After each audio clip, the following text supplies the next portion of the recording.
तो इसमें एक तो आप लोगों को मालूम होगा कि कल देर रात को अमित शाह की ओर से एक संविधान संशोधन बिल का प्रारूप लाया गया, 130 नंबर संविधान संशोधन। और ये जो बिल है ये हिंदुस्तान के संसदीय लोकतंत्र और संघीय ढांचे के लिए मौत की घंटी है, क्योंकि इस बिल में ये कहा गया कि किसी भी सरकार में कोई भी मंत्री किसी भी आरोप में, जिस आरोप में 5 साल से ज्यादा सजा हो सकती है, अगर 30 दिन से ज्यादा जेल में रह गए तो ऑटोमेटिक उनको मंत्री पद से हटना पड़ेगा।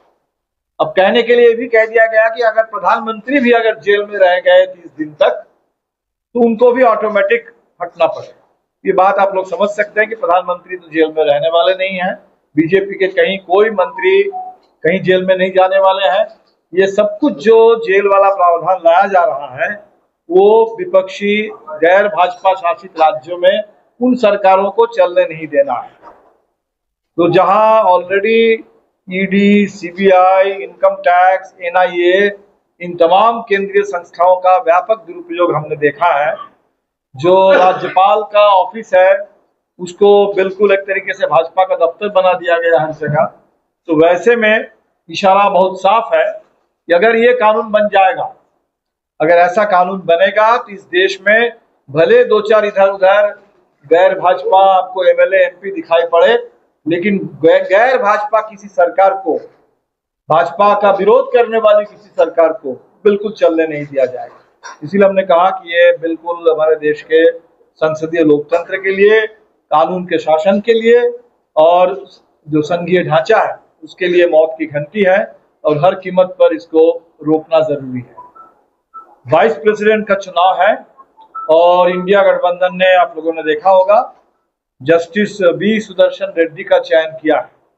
मुझे लगता है कि ये बहुत एक अच्छा निर्णय हुआ है और हमारी पार्टी की ओर से हमने इसका तहे दिल से स्वागत किया है और हमारा पूरा समर्थन है, क्योंकि एक ऐसा दौर है जहां संविधान खतरे में और सुदर्शन रेड्डी जी का जो ट्रैक रिकॉर्ड है संविधान के पक्ष में, नागरिक अधिकार के पक्ष में, सलवा जुडूम जैसे आदिवासी विरोधी, लोकतंत्र विरोधी, छत्तीसगढ़ में कॉरपोरेट लूट को बढ़ावा देने वाला जो अभियान था उसको उन्होंने संविधान विरोधी घोषित किया था। तो ऐसे बहुत सारे जजमेंट है जो देश में नागरिक अधिकार के पक्ष में, कॉरपोरेट लूट के खिलाफ और कानून के राज के पक्ष में उन्होंने दिया है। तो हमें आज के दौर में ऐसे ही उपराष्ट्रपति चाहिए देश में, कोई आरएसएस का बंदा बिल्कुल नहीं चाहिए। जिस आरएसएस ने आजादी के आंदोलन के दौर में, जिसकी पूरी भूमिका आजादी आंदोलन विरोधी थी, और जिस समय 1949 में संविधान पारित हुआ, बिल्कुल उसी समय ऑर्गेनाइजर में बाकायदा संपादकीय लिख करके उन्होंने संविधान को खारिज किया था। तो वैसे संविधान विरोधी, आजादी आंदोलन विरोधी, लोकतंत्र विरोधी किसी संघ परिवार के कोई प्रचारक को भारत में हमें कतई उपराष्ट्रपति के बतौर नहीं चाहिए। हमें ऐसे उपराष्ट्रपति चाहिए जो संविधान के पक्ष में, नागरिक अधिकार के पक्ष में और आजादी के मूल्यों के पक्ष में काम करे। ये दो बातें थी राष्ट्रीय संदर्भ की। अब आते हैं हमारी यात्रा पर। यात्रा आप कह सकते हैं कि बीच में 3 दिन का गैप है, तो आज पहला गैप है। 17 से 19 हम लोगों ने सासाराम से बरबीघा तक ये रास्ता तय कर लिया है। तो यात्रा में जो हमें दिखा, एक व्यापक जनता का समर्थन, क्योंकि इसी इलाके में हमने पिछले अक्टूबर में भी नवादा से पटना तक की पदयात्रा की थी और उस समय भी हमने देखा था कि लोगों में बदलाव की बड़ी आकांक्षा है। देश बिहार में दलित उत्पीड़न की घटनाओं के खिलाफ बड़ा आक्रोश है। गया में, नवादा में, जहां दलितों को, गरीबों को जमीन से बेदखल करने की साजिश हुई। और इस बार जो हमने देखा कि बदलाव की आकांक्षा के साथ साथ एसआईआर को लेकर के एसआईआर को लेकर के लोगों में अब कोई कंफ्यूजन नहीं है। शुरू में पूरी समझ नहीं बन रही थी, लेकिन जब से ये 65 लाख लोगों के नाम की सूची सामने आ गई तो लोगों को बात पूरी तरह से समझ में आने लगी है कि ये एसआईआर लोगों का नाम काटने वाला अभियान है। और वो जो नाम काटा जा रहा है, नाम लिया जा रहा है बांग्लादेशी का, लेकिन काटा जा रहा है बिहार के अंदर जिंदा लोगों को मुर्दा बता करके। मिंटू पासवान, और हमने तो कहा है कि पता नहीं कितने हजार मिंटू पासवान बिहार में हैं, इनका नाम काटा जा रहा है। 35 लाख जो प्रवासी मजदूर हैं, जो बाहर गए हैं कमाने के लिए, जो बिहार के ही रहने वाले हैं, और हमारे सुप्रीम कोर्ट के तमाम फैसलों को उठा के देख लिया जाए तो सुप्रीम कोर्ट ने, बहुत सारे राज्यों के हाई कोर्ट ने बार बार स्पष्ट किया है कि ऑर्डिनरी रेसिडेंट का मतलब क्या है।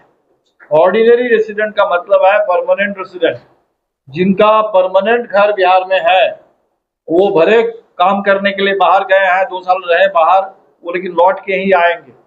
तो इन तमाम लोगों को बिहार का ही समझा जाना चाहिए और उनका नाम रहना चाहिए। तो आज अजीब स्थिति है, गुजरात से भाजपा के नेता आते हैं और वो बिहार के मतदाता बन जाते हैं, और बिहार के अपने लोग जो बाहर जाते हैं गुजरात में कमाने के लिए, उनको गुजराती बता दिया जाता है और अब बिहार से उनका नाम काट दिया जा रहा है।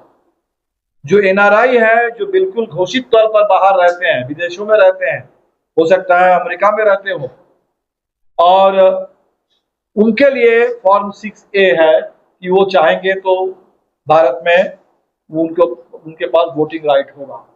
लेकिन बिहार में ही अगर माइक्रो फाइनेंस के आतंक से कोई परिवार गांव से भागा हुआ है, उस परिवार का नाम कट जाएगा। तो बड़ा अन्याय बिहार के साथ हो रहा है।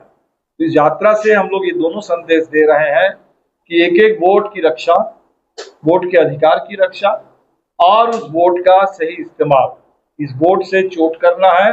और इस सरकार जो पिछले 20 साल से, अब तो बिहार के लिए पूरी तरह से सरकार एक बोझ बन गई है, इस बोझ को उतार फेंकना है, बदलाव लाना है। ये संदेश हमें लगता है बदलाव का संदेश, और साथ ही साथ लोकतंत्र का, संविधान का, मताधिकार का, उसको बचाने का संदेश। बचाओ और बदलाव, ये दोनों संदेश हम लोग ले जा रहे हैं, और भारी समर्थन पूरे यात्रा पथ में हमें दिखा है हर जगह। और हम उम्मीद करते हैं कि जैसे जैसे यात्रा आगे बढ़ेगी, ये समर्थन भी और बढ़ेगा और ये एक आंदोलन में तब्दील हो जाएगा। ये चुनाव बिल्कुल एक बड़ा जन आंदोलन बने, हम लोग इसी कोशिश में है। और आपके माध्यम से पूरे बिहार वासियों से अभी तक जो समर्थन मिला है, इसके लिए तहे दिल से उनका शुक्रिया। और आगे इसको और आंदोलन के रूप देने के लिए गांव-गांव में लोग सजग रहे, कहीं से भी किसी तरह की कोई सुस्ती नहीं, किसी तरह का कोई मुगालता नहीं, किसी तरह का कोई भ्रम नहीं, क्योंकि ये जो अभी मतदाता सूची आई है, ये अभी ड्राफ्ट है। यहाँ तक कि ड्राफ्ट में भी जितने लोगों के नाम चढ़े हैं, वो सारे नाम फाइनल सूची में रहेगी, ऐसा भी कोई गारंटी नहीं है। इसीलिए इसमें बिल्कुल सजग रहना है, एक एक नाम मतदाता सूची पर चढ़ जाए, इसकी गारंटी करनी है। और अभी तक ये हमने देखा कि बहुत बड़ा एक घोटाला चुनाव आयोग का ये भी है, एक तो मकान नंबर वो 0 बता दे रहे हैं, और 0 नंबर वालों को बोल दे रहे हैं कि ये बेघर लोग हैं, जबकि न्यूज लॉन्ड्री में पाया 2,92,000 बिहार के अंदर 0 नंबर वाले मतदाता हैं। और बिहार के जो चुनाव प्रबंधन है, बिहार के सीईओ, उन्होंने कहा था ये सब गलती है, इसको हम लोग ठीक कर लेंगे। लेकिन हमारे ज्ञानेश कुमार जी अब कहते हैं कि ये जो है वो बेघर मतदाता है। तो ऐसे पता नहीं और कितने 0 के नंबर पर चढ़ जाएंगे। लेकिन सवाल तो उठता है कि 0 नंबर मकान पे रहने वाले, उनका वेरिफिकेशन कैसे हुआ? इनके खिलाफ अगर कोई कंप्लेंट आएगा, उस कंप्लेंट का निपटारा कैसे होगा? उनके पास अगर कोई चिट्ठी भेजी जाएगी, वो चिट्ठी कहाँ भेजी जाएगी, कैसे वो चिट्ठी उनके पास पहुंचाई जाएगी? तो ये जो पूरा घोटाला हो रहा है 0 नंबर का, तो 0 घोटाला एक है मकान नंबर के साथ। दूसरा जो 0 घोटाला हो रहा है कि हमारी पार्टियों की ओर से, हमारे बीएलएस की ओर से लगातार हम लोग जो कंप्लेंट दे रहे हैं, चुनाव आयोग कह रहा है कि अभी तक हमें एक भी कंप्लेंट नहीं। मिंटू पासवान को लेकर के कुणाल जी खुद डेलीगेशन लेकर के यहाँ बिहार के सीईओ से मिल करके आए हैं। भोजपुर में दर्ज हो जाए, भोजपुर में हम लोगों ने दर्ज कर दिया, लेकिन चुनाव आयोग का हर रोज जो रिलीज आ रही है, 19 दिन हो गए, आज भी वो 0000 बता रहे हैं। ये 2 0 घोटाला हो रहा है, एक मकान नंबर 0 और दूसरा ये पार्टियों की ओर से, बीएलएस की ओर से जो शिकायतें की जा रही है, उन शिकायतों की कहीं कोई गिनती नहीं है। ये जो कहते हैं कि हलफनामा नहीं मिलते, और अभी समाजवादी पार्टी ने दिखा दिया कितने हजार हलफनामा, और हलफनामा के लिए उनके पास पावती रसीद भी है, लेकिन कह देते हैं कि हमारे पास कोई शिकायत नहीं है। और बिहार के साथ भी जो यूपी के साथ अन्याय हुआ, वो आज बिहार के साथ हो रहा है। सारे जो शिकायतें जमा हो रही है, आज तक सरकार उसको चुनाव आयोग स्वीकार करने के लिए तैयार नहीं है। ये घोटाले चल रहे हैं और इसीलिए इसमें कहीं किसी तरह से हम इत्मीनान नहीं हो सकते, और इसलिए यात्रा जो चल रही है बिहार को और बड़े पैमाने पर लोगों के अंदर जागरूकता के लिए, सजगता के लिए और गोलबंदी और आंदोलन के लिए, इसके बगैर ये मताधिकार की रक्षा हम कर नहीं पाएंगे। मतदाता सूची में बिहार के गरीबों का, मजदूरों का, यहाँ के सच में जो बेघर लोग हैं, सच में जो भूमिहीन लोग हैं, उनका नाम बच नहीं पाएगा। तो इसलिए आपके माध्यम से हम लोगों से ये अपील करेंगे कि यात्रा आगे बढ़ेगी, लेकिन इस आंदोलन को हमें और तेज करना है। सर, एनडीए तरफ से कहा जा रहा है कि एनडीए जो यात्रा हो रहा है वो पूरा तरह से फ्लॉप है, इससे कुछ होने वाला नहीं। अभी ये लोग भ्रमित कर रहे हैं जनता को। पहली बात तो देखिए, फ्लॉप और भ्रमित तो अलग अलग शब्द है। तो यात्रा, जिन लोगों ने भी यात्रा को देखा है, आप में से बहुत सारे लोगों ने नजदीक से देखा है, सोशल मीडिया में उसकी खबर आ रही है। मुझे लगता है कि कुछ और मीडिया में भी, जो देश के कथित स्थापित मीडिया है, तथाकथित मुख्य धारा का मीडिया है, शायद इसमें भी यात्रा का इतना बड़ा स्केल है, इतने बड़े पैमाने पर इसमें जन समर्थन है कि पूरी तरह से इसको छुपाना, दबाना किसी के लिए भी संभव नहीं हो रहा है, और इसीलिए भाजपा को भी टिप्पणी करना पड़ा। तो पहली बात तो भाजपा वाले अगर टिप्पणी कर रहे हैं, ये अपने आप में आप समझ लीजिए कि यात्रा की एक सफलता है। सेकंड बात है कि जहां तक वो कह रहे हैं कि गुमराह करने की बात है, तो गुमराह तो चुनाव आयोग कर रहा है। चुनाव आयोग ने जो पत्रकार वार्ता की, उसमें सारे सवाल पूछे गए और उन सवालों का कहीं कोई गंभीर जवाब नहीं, कहीं किसी सवाल का मजाक उड़ा रहे हैं। आपसे कहा जा रहा है कि भाई सीसीटीवी का फुटेज दीजिए, तो सीसीटीवी फुटेज लिया ही क्यों जाता है? सीसीटीवी है ही क्यों?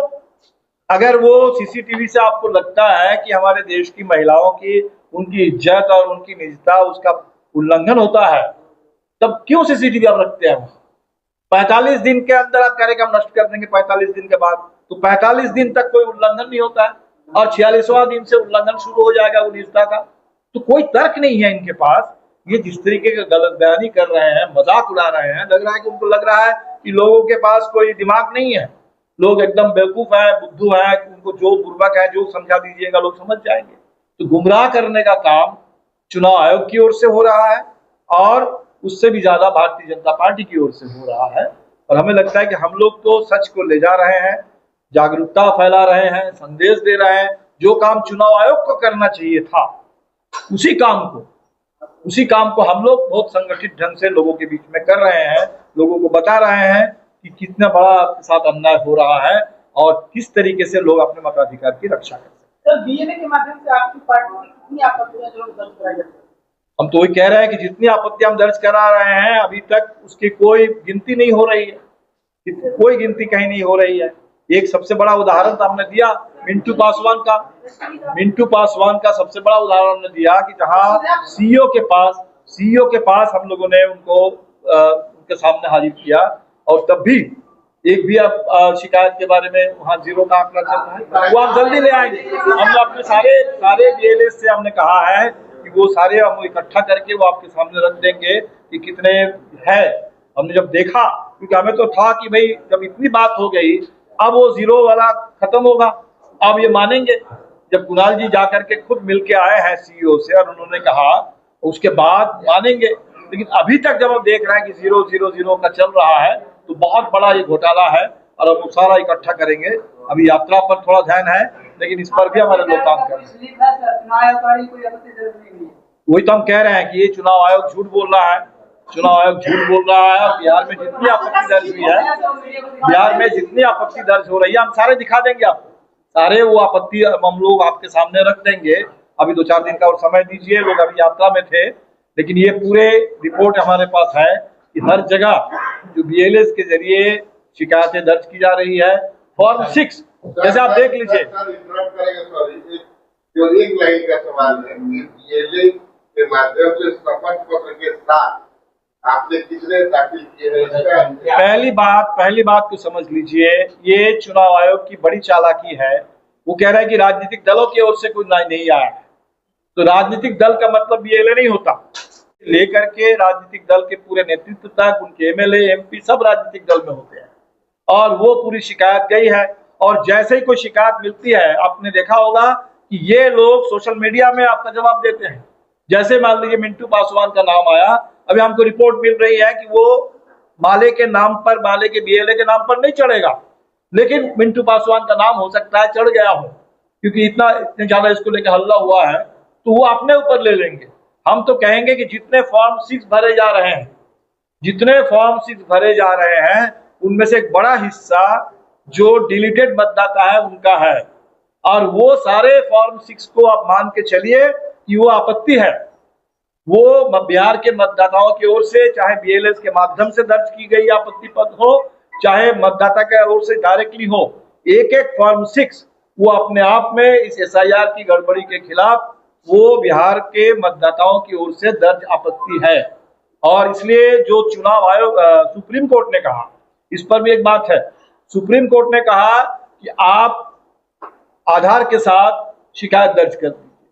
सुप्रीम कोर्ट ने ये नहीं कहा कि आपको जाकर के फॉर्म 6 भर के देना है। तो सुप्रीम कोर्ट ने तो इसके लिए जगह छोड़ी है कि जिनके नाम भी गलती से काट दिया गया, वो सारे लोग अपने शिकायत दर्ज कर सकते हैं आधार के साथ। और हमारे लोग ये काम भी कर रहे हैं, इस काम को भी कर रहे हैं। इस पर तो हम उम्मीद करते हैं कि 22 तारीख को फिर से सुनवाई है और बिल्कुल स्पष्टता मिल जाएगी इसमें करना क्या है। अगर फॉर्म 6 ही जमा करना है तो पहली बात ये तो फॉर्म 6 तो नए वोटर के लिए है, बावजूद इसके हम लोग फॉर्म 6 भी जमा करवा रहे हैं, और एक फॉर्म 6 वो अपने आप में इसीलिए आपत्ति पत्र है। एक सवाल शपथ पत्र के साथ कितने दाखिल किए? अच्छा, क्या शपथ पत्र के साथ BLS में कितने दाखिल किए? हाँ,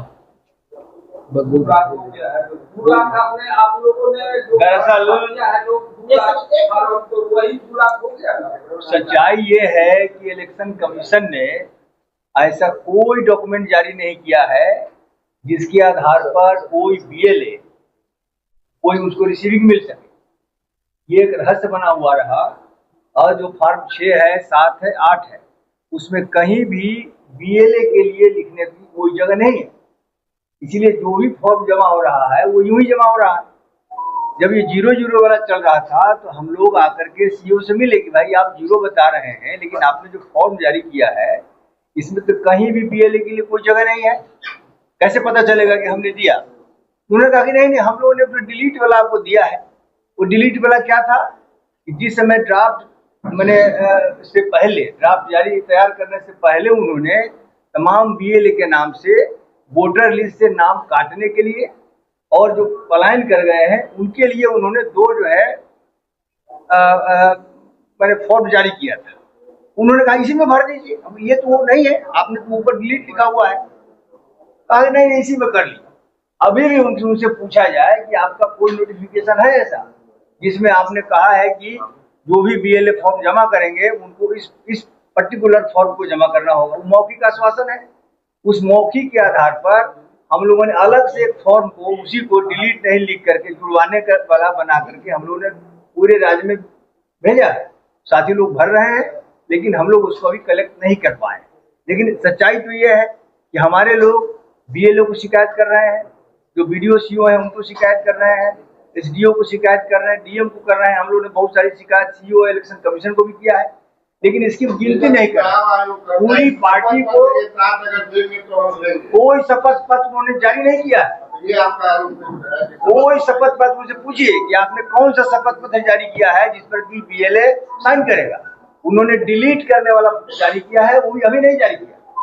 वो जिस समय ड्राफ्ट से पहले जब वो सूची तैयार कर रहे थे कौन मरे हुए हैं और किनका डिलीट करना है, कौन चले गए हैं, तो उसमें उन्होंने BLA से सहायता मांगी थी कि आप भी इसमें हेल्प करिए, और किसी का उन्होंने जो कोई मृत हो या कोई जो है पलायन कर गए हो उसके बारे में अब लिख करके एक अपना एक डिक्लेरेशन दीजिए। वो डिलीट करने के लिए जो पहले वाला था उसी को मौखिक रूप से ये बोल रहे हैं। अभी भी इलेक्शन कमीशन ने ऐसा कुछ जारी नहीं किया, ये सीईओ ने हम लोगों से मौखिक रूप से कहा।